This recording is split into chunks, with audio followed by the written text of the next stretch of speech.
Balatan, Camarines Sur, April 7, 2024, 7:40, pawawala yung ibo nyo. Good luck sa inyo lahat, manalo sana kayo lahat.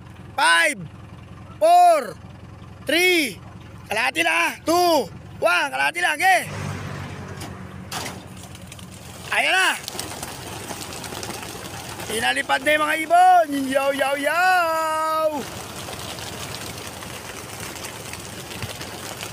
Fourth lap derby, Balatan, Camarines Sur, April 7, 2024. Oh! Oh! Oh! So ayun mga kapatid, good day sa ating lahat. Welcome back to my YouTube channel, LSM Lop TV. For today's video is mag-aabang tayo ngayon ng ibon natin na si Miss Hope na manggagaling sa Balatan Camp Sur. Fourth lap derby natin ngayon sa JPRC. Sana ay mag-clock siya ngayon dahil na-cut off siya nung third lap. Ewan ko kung anong nangyari dun sa kanya. Sana bumawi siya ngayong fourth lap. Kaya samahan niyo na ako mag-abang. Let's go! So ayun nga mga kalapatids, napawala na nga pala yung ibon natin sa Balatan Camp Sur. 7:40, late ngayon napawala ng ibon natin, medyo tanghali na, kaya tanghali na rin ang abangan sa kanya. So ayun, update muna tayo sa mga warrior natin dito sa lop natin. Ayun, yung kapares ni Miss Hope. Ito nga pala yung pang natin, pang winter race, oh. Condition na, dat pala sinali natin sa summer race, baka sakaling dumulo siya na ngayon summer, pero winter na natin siya i-ready. Tatlo sila. Ito yung isa sa JPRC nakalaro, tapos ito CLRPC, yung isa bata pa, yung isa ay eto, di pa ganun lumilipad sa JPR. So ito nga pala yung laman ng ating lop, mga South Warriors natin. Ito na yung napakatitikas na yung mga nakapediring pa nga pala yan. Iwas wala. Ayan pa si Bulek. Ito nga pala yung dalawang anak ni Miss Hope. Kaya sana ay pala rin siya ngayon. Bye! So yun mga idol, weather check muna tayo. Is wonderful day. Sobra init. Siguradong hard race to kasi mainit ang pauwian.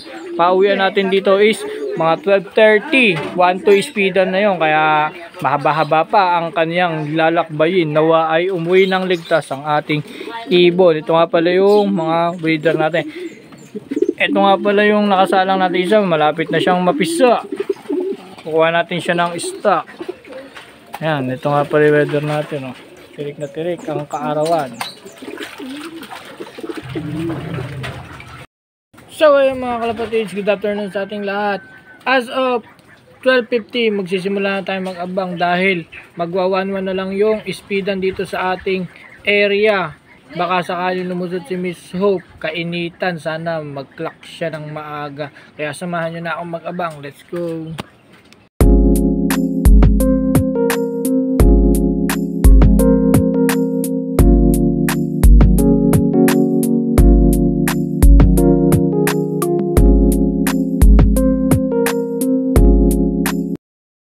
So ayun mga kalapatids, as of 1:10, wala pa rin nagka-clock sa Mabsi clocking namin. Napakahirap ng karera ngayong araw na to, napakainit. Sana makalusot si Miss Hope para maganda maging standing niya sa fourth lap grand pooling namin. Ayan, ang panahon sa amin, Saragosa, na Obratiri kang iraw.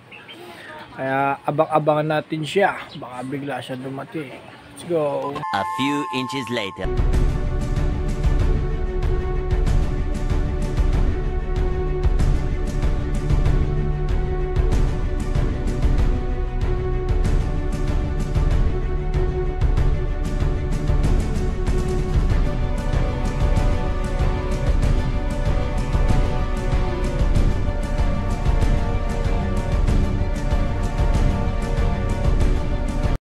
So ayun mga idol, mga kalapatids, clock na si Miss Hope. Di ko napansin, nagulat ako, nandun na agad sa bubong. Oh.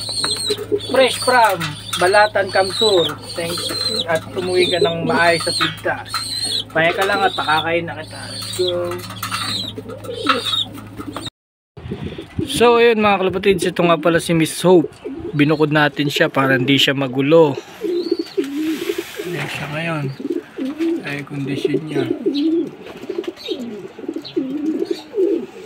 Swerte, clock pa din. Kaya lang nabuta siya ng third lap. Okay lang yan. Bawi-bawi. Live pa rin to sa Grand Pooling. Ayos yan, let's go. A few moments later. So ayun mga kalapatids, tapos tayo mag-abang ngayong araw na to. Maganda ang pinamalas ngayon ni Miss Hope. Hindi tayo pinag-intay ng matagal. Ang clocking namin is nasa 25% lang. Di maraming nawala ngayong araw na to. Kaya check ko sa inyo kung ano ang kondisyon ngayon ni Miss Hope. Mga idol, ito nga pala si Miss Hope ngayong hapon na to. Ayan, maganda na ang kondisyon niya. Nakakabawi-bawi na siya. Pero i-recover pa natin siya. I-ready natin siya para sa pip lap. Di ko pa na alam kung saan yung pip lap ng JPRC. Magpo-post na lang yun. I-update ko na lang kayo kung saan na magiging pip lap nito. Nabubulol-bulol pa.